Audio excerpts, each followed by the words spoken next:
Welcome to Pod Return to the Waking Sands. We are a Final Fantasy XIV companion podcast where we explore the lore and story of Hydaelyn and beyond. My name is Jen, and I'm joined by my co-host and researcher. I'm Levi. What's up, Levi? What's up, Jen? Is that it's a late start tonight. Is it? And we got a double booked recording. Is it late? It's, 8:30 our time. No! Are you actually shocked? Or are you just doing it? No, I'm actually shocked. Oh, well, it is. Fuck. Because we had a dungeon run, then we had a dinner, and then here we are. Right. After some BS. Right. Yeah, but that's okay. We have a breezy optional dungeon to talk about today, which is Saint Mocianne's Arboretum. Breezy and leafy. Correct. Yeah. And thorny. And waspy.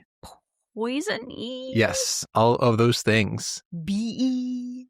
Well, we had a great run today. This was a lot of fun. One of the best side dungeons, I think, that we've done so far. It's fab. It's pretty fab. Great area. Also, just like a good run, too. Yeah. Good mix of tension and recovery, etc. Indeed. Yeah. Yeah. Good shit. Good shit. Good as shit. All right, Jen. So who were the peeps who did the thing with us?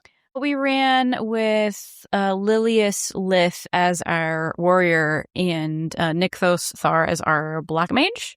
And then you were Astro and I was Dragon. Yes. And I had to relearn Astro during the dungeon, so I heard apologies. you say that when we were starting. You're like, all right, how to Astro? The trick, though, Jen, is I'm very good at making my keybinds consistent. So Exactly. I could go back to my standbys and it'd be okay. It went well. For minimum eye level, there was just the right amount of suffering. Yes. And yeah, it was great. It's such a beautiful dungeon. The music is spectacular. Spectacular. At some point during the dungeon, Nykthos won the orchestrion role. That was the background music for the whole thing. I'm like, dude, that's so cool. That must cost $1 billion on the market board. And I was like, I want it. So I was going to just grind the dungeon for a while until I got it. And then he went to the market board and found it for 98 gil. Yep. Got it for a steal. So if anybody listening wants it on Excalibur, it's pretty cheap. Yeah. Yeah. Hot tips. Yeah. So come get some. Our tank today, Lilius, told us that they had run this the day before, min-eye level with their friends, and they're like, we got it cleared, no problem. So a challenge was set to us. And we got it cleared, no wipes, though there were some ups and downs along the way. Indeed. Which we'll get to. But this was the kind of min-eye level dungeon where if you do single pulls, you're fine. If you do wall pulls, it does get to be a bit hairy, which is good. Is good. Yeah. There were some times when I could not stop healing pretty much. And the healing I was outputting was less than the damage incoming, even burning every GCD on that. But thankfully, I rediscovered my Astro weaves as time went on, so I could use those things.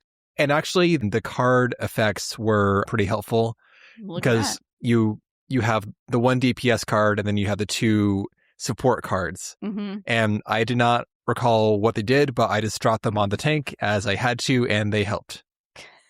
You got the cup, you got the tree. You got the ewer?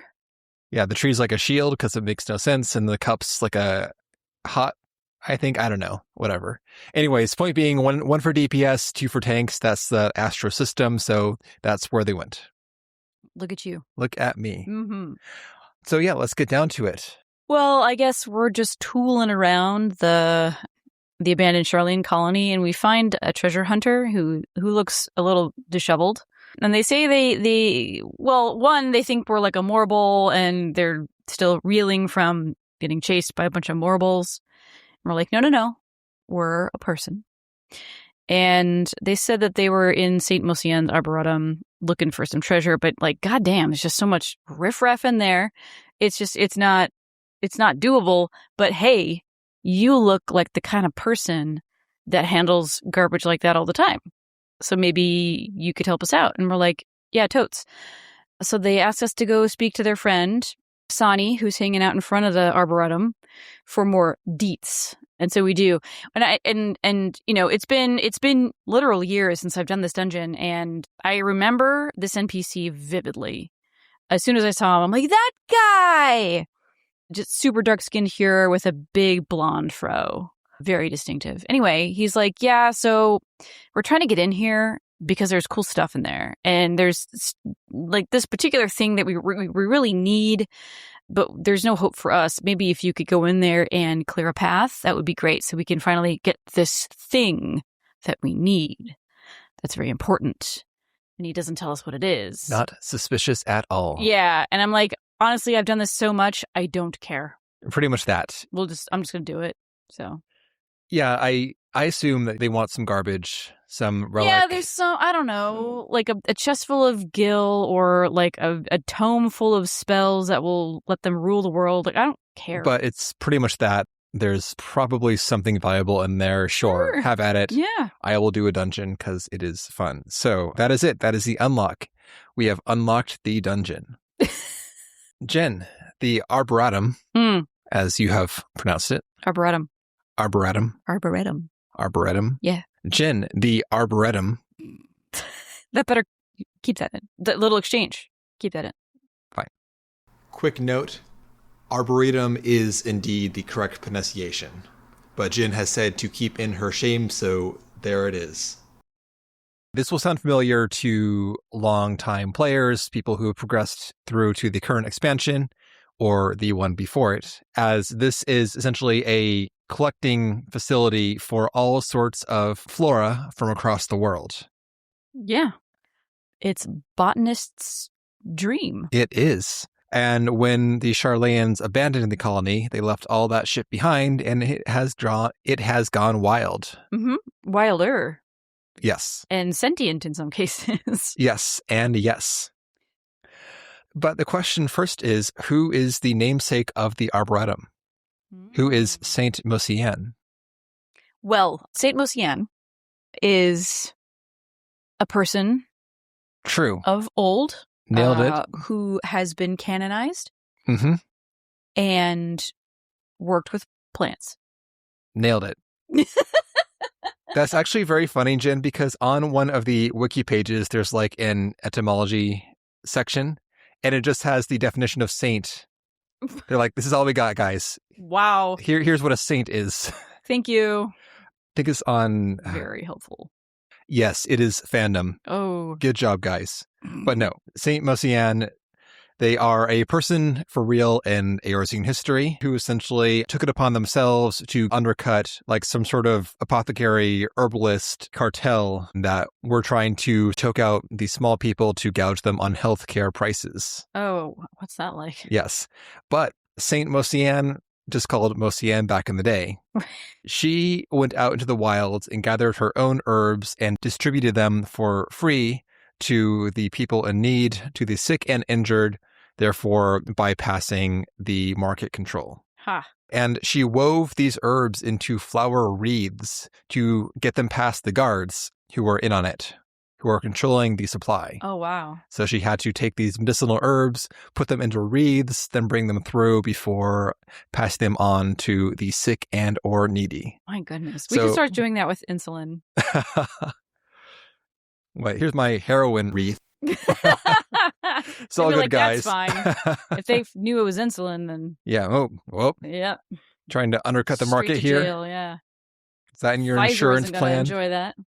Okay, so that is Saint Mocianne, a good person for sure. This, of course, is her arboretum, named as such. We go inside.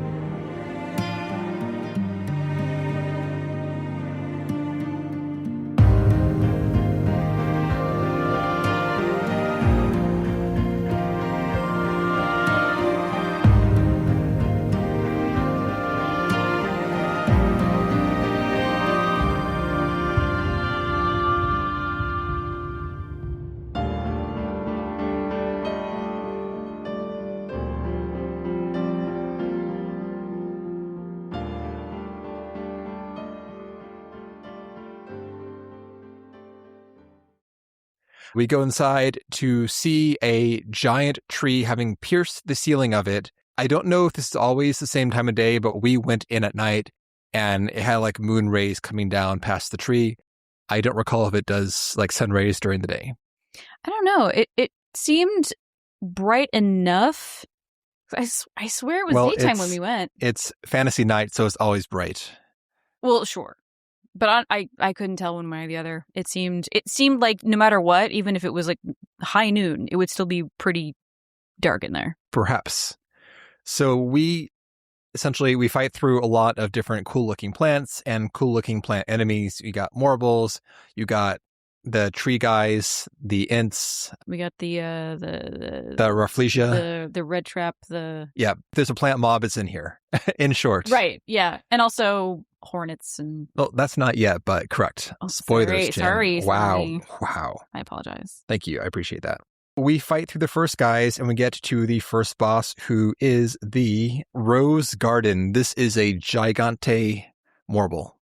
Gigante. Oh, yeah, Gigante. She's got like little purple nubbins all over her, and then eventually the nubbins will separate and come to life and own us. That they did. Yeah. The main mechanic here for Rose Garden is she does her bad breath. It's like even worse breath or something like that. And it is a fat ass cone. And at the same time, though, little baby Morbles pop up and also telegraph baby cones. Yeah. So you're limited in a really weird way. And isn't she rotating when she does the cone? Yes. Yeah. So you see the telegraph go out, then she keeps on breathing that gas and rotates slowly, and you have to juke past the baby Morbles and their cones while you're doing the dodging the big cone, pretty much. That is the main mechanic, except, Jen, there is an ads phase. Sure is. Multiple ads phases. The first ads phase, we're like, hey, look, ads. We don't care. Do. Oh, no. Somebody died. Everyone died, in fact. I didn't. Wait. No, I did die. I killed one. I was like, that's fine. I just carved out a little safe space for myself. And I was like, everybody else is going to do their ad and the same thing. It doesn't matter. Because they're all going to explode. Our purple balloons that will explode. There's no cast bar. Just after a while, they explode and do heavy raid-wide damage, which wiped out all of us, all except for our tank, who used a Phoenix down during the even badder breath phase to get me back up, and then we recovered to full. Yeah, at no point did we have to restart anything, but we did die more after this. Correct. And yeah, like we said, a reasonable amount. So that is the fight. You kill the balloons, don't let them go off, and dodge the breath. We move on. We fight through some more leafy areas. There's a cool place where you're fighting on giant lily pads. I didn't notice. I think I'm too... Tunnel vision much, Jen? 100%. Well, you do. Yeah. You're on a pond. There's these big lily pads. As you kill the enemies at the wall, more rise to the surface to let you proceed. Oh, yeah. Okay. I remember that part. Cool. This is a land of contrasts here with Jen.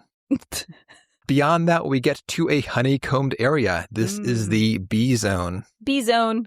Also, yeah, with like honey slides and honeycombs and bees. Yes. Yeah. I'm really painting a picture here. You are. All those things are present. Extremely vivid. We enter into a full-size, human-size honeycomb, and we do some wall pulls with these bees, and you hit these destructible honeycomb walls. You have to destroy them to proceed. So you can either fight the ads or you can DPS the wall with your AoEs and keep on trucking. Our tank, thankfully, they were very eager to wall pull to the max. To the max. So there was no break whatsoever. We would go into one fight, still hurt from the last fight. Yeah. I'm like, let me get some stuff off cooldown. Oh, okay. Nope. It didn't really matter. It did to me. I had to keep my meditation up to keep my MP topped off because I had a hard time. Oh, especially with the reses. Yeah. Yeah. Because then we fight Queen Bee or whatever, the Queen Hawk or something. We go down that honey slide or a waterfall of kind of molten honey, and we arrive in this giant honeycomb chamber where we fight Queen Hawk. Also, these bees have a final sting. Yep. But it is not a guaranteed one shot, even on min-eye level, at least not against a tank. Yeah, Lilius got hit by a Fatal Sting and was down to like 5% health, but she But didn't not die. 0. Mm-hmm. So we're in the bee arena now against Queen Hawk. This is a pretty chaotic fight. There'll be a bunch of bees circling around the outside. They're non-targetable, but they will be doing Just range attacks throwing into crap. the arena. Yeah. Some do chip damage, and eventually Queen Hawk uses her pheromones or whatever to get them to kind of arrange themselves into line AoE type patterns. You have to dodge those things. Some of them are telegraphed. At a certain point in time, all the bees line up into kind of quadrants, and they glow red in an ominous fashion, but they do not do any ground telegraphs. However, you should see that there's a big wad of bees there. Don't be near them. They're Don't obviously in like a linear be. pattern. Just don't line up with the bees. They do a huge barrage of stingers. Yeah. Did anybody die on that one? I don't think so. I don't think so. That is the Queen Hawk. We move on now to the final section. We go down another honey fall. And we go back out into it's like a raised, thorny area now. This is like a very woody section where you're running down these big roots and you're fighting tree-themed enemies and so on until you get to the final boss, which of course is in a circular arena. This is like a stone platform of some sort. And here we find Belladonna. Belladonna, this is the enemy model that has like the big spider flower with the human torso coming out of the flower. Yeah. Yeah, like Spider Lady Centaur. Yes. Belladonna, this is an experiment, in fact, that was just left behind afterwards. Oh, that's and rude. It is said that it can shape its petals to mimic a variety of appearances to lure and prey. Oh. So that hot bod coming out, that is a petal formation. Oh. Deceiving our senses. Oh, I see. So she's like, hey. You want some of this? Some of this hot stamen. You know it. Yeah. And we, of course, fight. This boss was less difficult for us than the first one. It kind of does a reprise of the first fight mechanics, where there are more ads that come out and you have to kill them before they explode into giant raid-wide AoEs. We learned our lesson by this. We did not, in fact. What? Ads came out, a few went down, but not all of them. But thankfully, I was now tuned back into the Astro job at this point in time. Ooh. And I used my AoE MIT right before the raid wides. I Yeah, saw it's that. like, yeah. I see this coming. This is not going to go well. Time to mid up. Did anybody die on I believe so. that one? One person, I think it was Jen, actually was dead at the end. Yep. In fact. I died at the very end because my body was in the teleport area. There's also kind of underwhelming AoE mechanic here too, where there'll be these little baby plants that come out and just stay put and spam AoEs, but they're very clearly telegraphed, so just don't stand in the circle around them and you're fine. The main mechanic I remember is most of the arena is just like covered in puddle AoEs, so you just have to stand in this don't one be there. little spot. But, we're not there for the mechanics. I am. We're there for the vibes. And that too. Honestly, I would rank the bosses in reverse order. Rose Garden being top for me, then B, then Belladonna. Word. Yeah. But we're all fun, all the same. And that is the dungeon. We defeat Belladonna, and we have purified it of its hazards. Yay! Now Asterix. all of the plunderers can come right in. They do. Welcome. But there's a twist. Which is? Well, okay. So we do our thing, right? The hero thing. And we go and tell Sani, like, we did it. And he's like, great. Oh my God. Midnight Dew of Idyllshire fame is going to be stoked. That's great. Let's go give her the good news. So we hop back over to Idyllshire and he's like, yeah, let's go tell Midnight Dew. And she's like, oh my God, that's so exciting. Like they're really happy. And also when you talk to Sani, his fro like jiggles like a bowl full of jelly. And Midnight Dew looks at us. She's like, do you know what we're talking about? I'm like, no, Sonny didn't tell us what he was doing in there. And he's like, oh, I guess I did forget to tell you. I'm like, but why? Like, did you do that on purpose? But whatever. It was a weird choice. But anyway, the reason why they wanted to go in there was because they were kind of fast forwarding the tape on Idyllshire and its economy, right? And like right now they're kind of supporting themselves by salvaging anything found in the Charlian ruins. But that's not very sustainable, right? At some point, there's just going to be nothing left to take. So they're thinking, oh, let's take some seeds. Yeah, let's start farming. Let's start growing some weird-ass seeds that we find in the Arboretum as seeds. And, that way we can kind of future-proof our shit a little bit. And that's what they got. And now that's very exciting. So happy times. Happy times. We supported local agriculture and the local economy. And for some reason, Sonny decided that we didn't need to know that. Yep, because knowledge is power. He who has the knowledge has the power. All right. That is a dungeon. That was a lot of fun. Yeah, very great. Straight putt, but great mechanics in there. Great area in general. Good stuff. Would run again. 100%. Yeah. Okay. Oh, that was a really cute, little... Some of the gear in there is pretty cute. It is, yeah. It's not dyeable. At least the piece that I got isn't dyeable. Dungeon gear oftentimes is not. Oh, well. It's cute, though. I'm going to put it in a glam. I like it. Yeah. Yeah, anyway, good stuff. That was very important information that everybody needed to know. That one chess piece dropped for melee monks and shit, but it was Red Mage, Hello Red Mage. It was Red Mage. But now, because they have lifted those restrictions, you can now wear that shit as Red Mage. 100%. Or whatever. But yes. If I might make a glam out of that, actually, if I can be asked to remember when we get to Red Mage in a year plus. Stay tuned. So, next time, I don't recall what we're doing, Jen. I don't have my schedule in front of me, but I will cut it in later. It's Hildebrand, Part 2.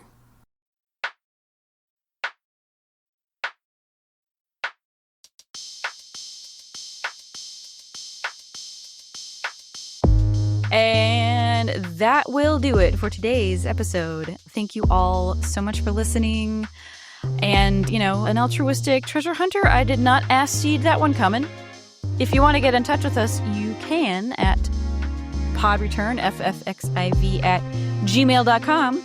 We're on the Blue Sky at that same tag. Check the show notes for our Discord information. You can pop in, make some friends, don't make some friends, but it doesn't matter because everybody's super nice. And a link to the official pod t-shirt with artwork done by Levi. And last but not least, our Patreon, patreon.com/podreturnffxiv. If you all want to support the pod that way, we have a couple of tiers for you. For $1 a month, we have the seasonal events. We have other random crap. We talk about the card game. We just did a mahjong thing. Anyway, that's there. And then for $2 a month, you have access to our bonus series, Sightseeing Log. And last season, Levi played Final Fantasy XI. This season, I am playing Final Fantasy VI. And good God, I finally get so many jokes. I finally suplexed a train. You did not. I did not. Because I was like, that's stupid. I can't. The button was right there. And I'm like, no. That's to take a thing and flip it upside down and slam it on the ground. This is a train. I can't do that. My imagination Sweet summer child. suffers. I know, right? Anyway, so check that out if you would like. And with that, we hope you enjoyed the episode. Have a good day or night, and we will see you next time.